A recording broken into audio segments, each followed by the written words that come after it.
প্রভু যীশু খ্রিস্টের নামে সবাইকে জয় যীশু। এ সময় কে আমাদেরকে কখনো ছাড়িবে না ও কখনো ত্যাগ করিবে না বলে ঈশ্বরের বাক্য দ্বারা ধ্যান করব।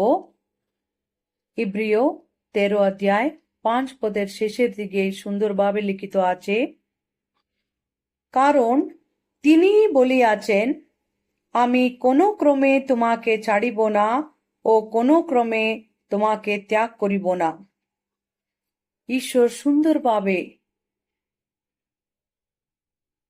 বলেছেন যে তিনি আমাদেরকে কোনো ক্রমে ছাড়িবেন না ও কোনো ক্রমে ত্যাগ করিবেন না। এই জীবনের যাত্রাতে আমাদের জীবনে অনেক জন আমাদের সঙ্গে থাকার শেষ পর্যন্ত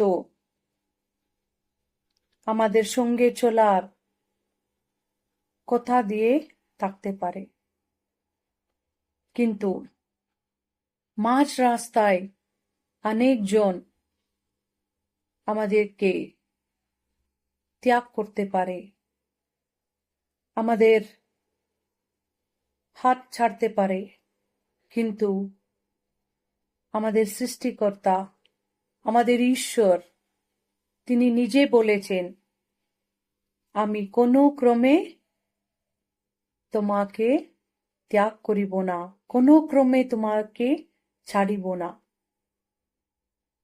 শেষ পর্যন্ত তিনি আমাদের সঙ্গে থাকবেন। অনেক সময় হতে পারে আমাদের প্রিয়জন, আমাদের পরিবারের লোক কোনো ঘটনা আমাদের জীবনে ঘটে গেছে ভুলবশত, সেইগুলা নিয়ে আমাদেরকে ত্যাগ করতে পারে, আমাদেরকে সম্পূর্ণভাবে ছাড়তে পারে। তুমি আমাদের পরিবারের লোক নাই বলে আমাদেরকে পরিত্যাগ করতে পারে, কিন্তু আমাদের ঈশ্বর আমাদেরকে কখনো পরিত্যাগ করিবেন না। তিনি আমাদেরকে প্রেম করেছেন, তিনি আমাদের জন্য ক্রুশে মৃত্যুগ্রহণ করেছেন।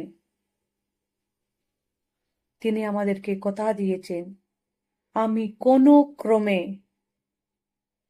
তোমাকে ছাড়িব না।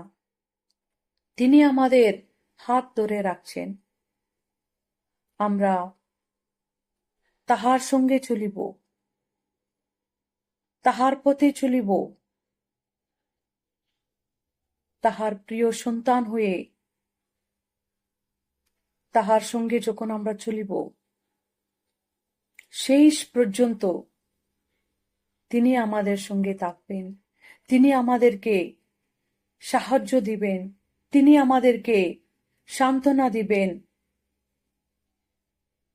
কত বড় ভুল হোক না কেন, কত বড় পাপ হোক না কেন, যখন আমরা তাহার চরণতলে সমর্পিত হব, যখন আমাদের জীবনকে তাহার হস্তে সমর্পণ করব, তিনি যখন আমাদেরকে ধরে রাখছেন, তিনি কখনো আমাদেরকে পরিত্যাগ করবেন না। তাই জন্য আমরা আমাদের জীবনকে ঈশ্বরের হস্তে সমর্পণ করিব। তিনি তাহার কথা অনুসারে আমাদেরকে কখনো ছাড়িবেন না, কোনো ক্রমে আমাদেরকে ত্যাগ করিবেন না। তাহার হস্তে আমরা সুরক্ষিতভাবে আছি। আমাদের দুঃখ, জ্বালা, যন্ত্রণা সবকিছু তিনি জানেন। তিনি আমাদেরকে সাহায্য করিবেন আবার নতুনভাবে জীবনযাপন করার জন্য। এইভাবে তাহার হস্তে আমাদের জীবন সমর্পণ করতে ঈশ্বর আমাদেরকে সাহায্য করুন।